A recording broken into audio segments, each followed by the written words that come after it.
yung inireklamo sa akin na eskwelahan. Academia de Julia. Victoria. Nandito ba, Representative? Via Zoom? Yes, Your Honor, present. Name is, what is your name, ma'am? Miss Julian Clet. And what is your position in your school? Ano po ang inyo pong posisyon? Anong trabaho niyo sa eskwela? Good morning po, Mr. Chair. I am Julian Clet. I am the school director po of Academia de Julia Victoria. School director. Okay.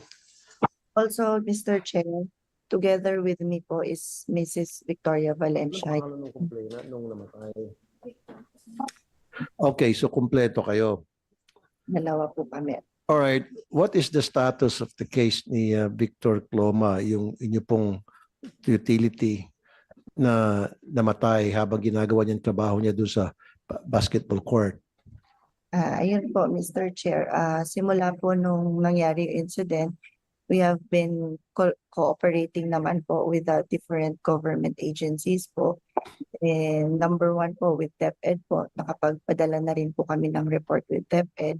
And number two, ongoing din po ang cooperation namin sa ginagawang investigation ng police station na dito po sa Imus. And number three po, kakatapos po lang namin ng unang mediation meeting namin April 20 with the Cloma family. Meron po kaming nakaschedule na second mediation on April 27.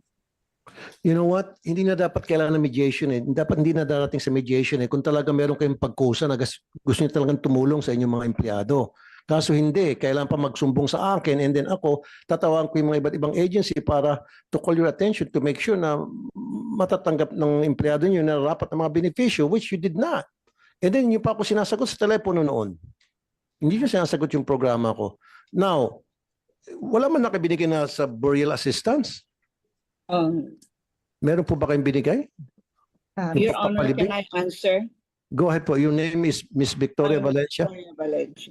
And you are, ano pong posisyon niyo, Madam Valencia? Ako po yung administrator. Administrator. Go ahead po, ma'am. Sir, nakipag-coordinate po kami sa kanila right after na nangyari yung aksidente. Every day, hindi po kami nagkulang sa kanila ng pakikipag-usap. But then because nagluluksa pa sila, ay sabi nila sa kanila lang daw po pag-usapan yon.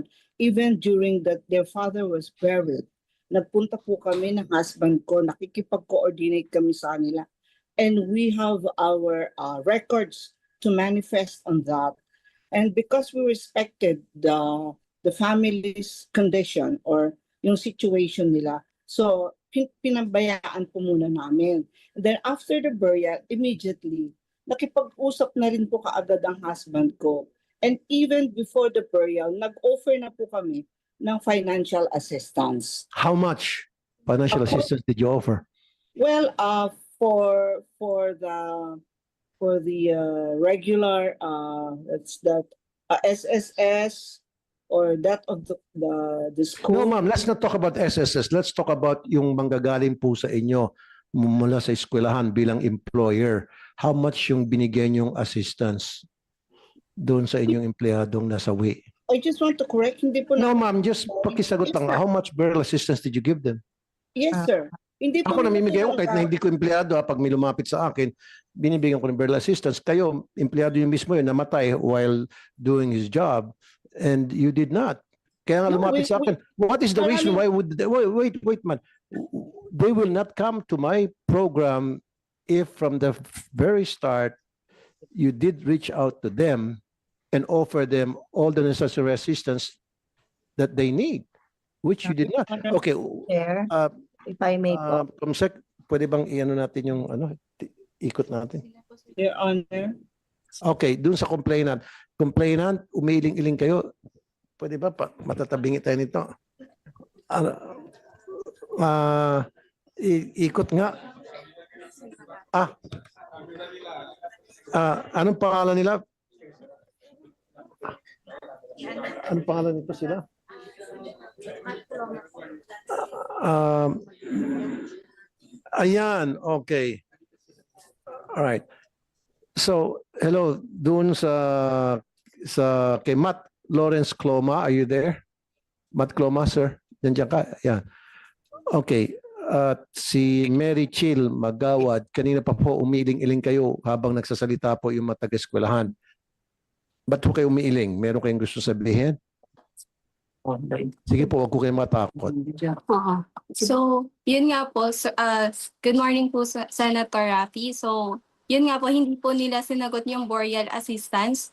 Kumbaga, ang gusto po nila mangyari, yung makukuha po namin compensation, yun po yung ipambabayad po namin sa boreal or sa interment and memorial park ng papa po namin.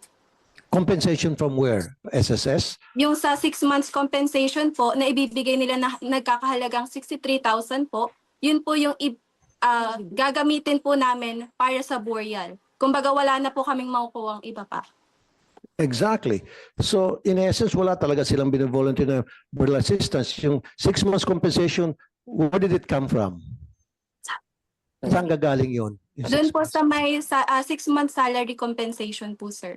Chair. So, ibig sabihin, wala talaga silang bibigay na burial assistance kasi yung 6 months, pinagtrabahoan na yun ng papa nyo. Mr. Chair. Pinagtrabahoan na yun ng, nung worker.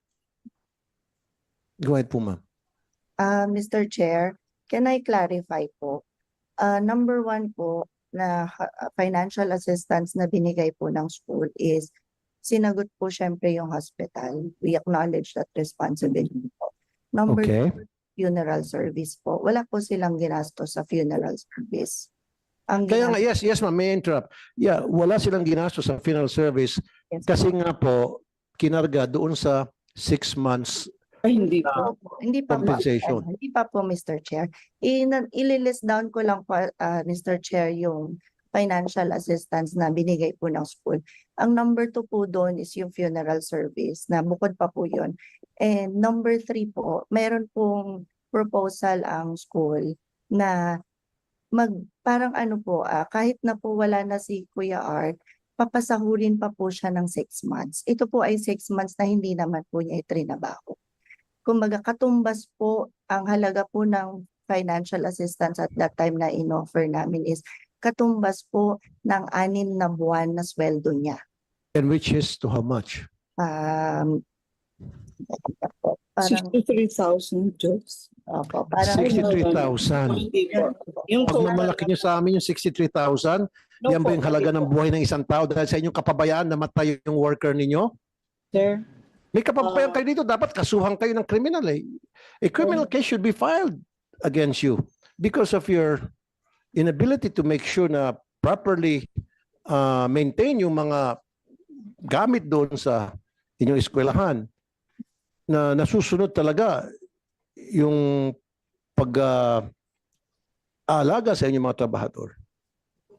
At saka isa pa, yung CCTV pinutol nyo eh. Dapat may kaso kayo doon. Merong CCTV footage on and before the accident. But during the accident, it was cut. Why did you cut it? ayun po, May tinatago kayo doon? Mr. Chair, wala naman po kaming tinatago. Hindi nga pakisagot lang, bakit nyo kinat? Ulitin ko, may CCTV footage before the incident and after the incident, nung bagsak na yung worker. Pero yung mismong actual na aksidente na pagkahulog, wala. Kasi may kapabayaan kayo doon.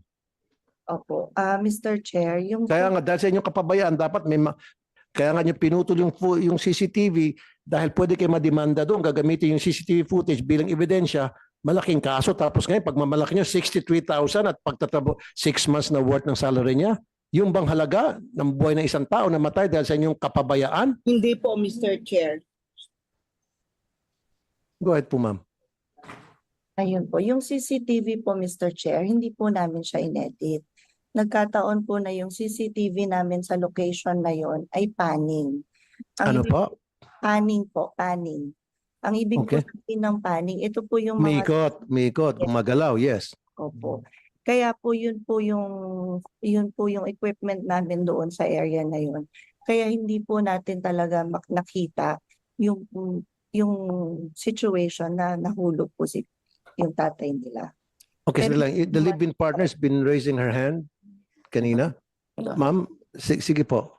So ano po, sir, marami po talaga silang nalabag na labor violations and marami po labor standards po, sir. So gusto po talaga namin maimbestigahan kung ano po ba talaga yung nangyari at mapanagot po kasi unang-una po wala pong safety harness o sapat na safety measures po. So ang basketball ring po ay may taas na 10 feet. So ibig sabihin po ito ay high risk na po. So kinakailangan na ng safety gear kapag po tayo ay magtatrabaho doon. Pangalawa po ay nahulog po yung papa ko mula sa ladder na on duty. So kahit na nag-insist ang papa ko na umakyat doon, may accountability pa rin po ang employer. So pangatlo,